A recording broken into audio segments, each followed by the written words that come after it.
এর কারণে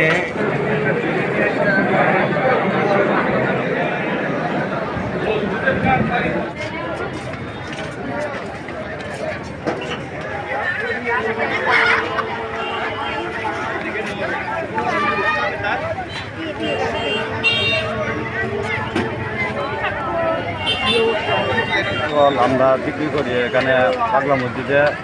প্রতিদিনে মানুষ আসে ছাগল আমরা এখানে বিক্রি করার জন্য আনে, থেকে কিনে মসজিদে মানত করে।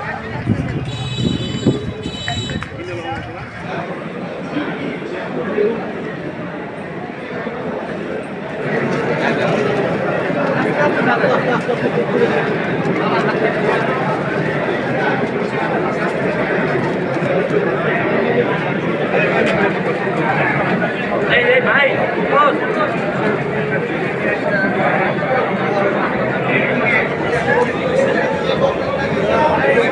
কিশোরগঞ্জ জেলা সদর উপজেলায় নরসিংদী নদীর তীরে অবস্থিত ঐতিহাসিক পাগলা মসজিদ এবং ইসলামিক কমপ্লেক্সে দান বাক্স খোলার কার্যক্রম আজ 27 জুন 2026 তারিখ সকাল 7টা থেকে শুরু হয়েছে। এখানে স্থায়ী 10টি সিন্ধু এবং অস্থায়ী 3টি ট্রাক দান বাক্স হিসেবে ব্যবহার করা হয়, যা পুরোপুরি পরিপূর্ণ হয়ে যাওয়ায় আজকে খোলা হবে। এখানে আমরা 43 বস্তা টাকা পেয়েছি এবং শুরু হয়েছে। সর্বশেষ 27 ডিসেম্বর 2025 তারিখ দান বাক্স খোলা হয় এবং আজ থেকে ঠিক 6 মাস পূর্বে খোলা হয়েছে।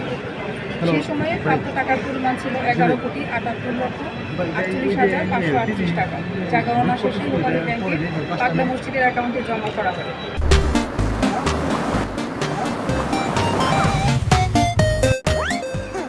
এছাড়াও সেই সময়ে প্রাপ্ত স্বর্ণ, রূপা এবং বৈদেশিক মুদ্রা সিলগালাকৃত অবস্থায় জেলা ট্রেজারিতে জমা রাখা আছে। বর্তমানে পাগলা মসজিদের তহবিলে সর্বমোট 114,13,07,352 টাকা।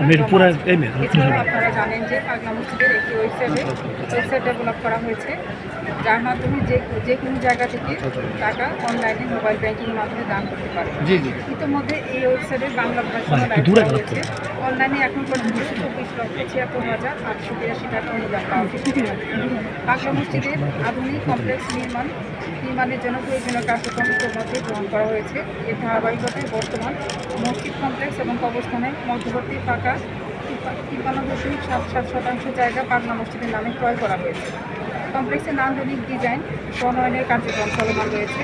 এছাড়াও পাগলা মসজিদের আগত মুসল্লিদের জন্য পাগলা মসজিদের বাইরের অংশে পাবলিক টয়লেট নির্মাণের কার্যক্রম চলমান আছে। পাগলা মসজিদের জমাকৃত তহবিল থেকে কমপ্লেক্সের মাদ্রাসার 130 জন এতিম ও অসহায় ছাত্রদের জন্য যাবতীয় খরচ বহন করা হয়। 25 জন কর্মচারী, 10 জন আনসার সদস্যদের বেতন প্রদান করা হয়। মসজিদের বিদ্যুৎ বিল এবং মসজিদের উন্নয়ন খাতে ব্যয় করা হয়। এছাড়াও জমাকৃত টাকার লভ্যাংশ হতে কিশোরগঞ্জ জেলায় দরিদ্র রোগীদের চিকিৎসার জন্য অনুদান প্রদান করা হয়।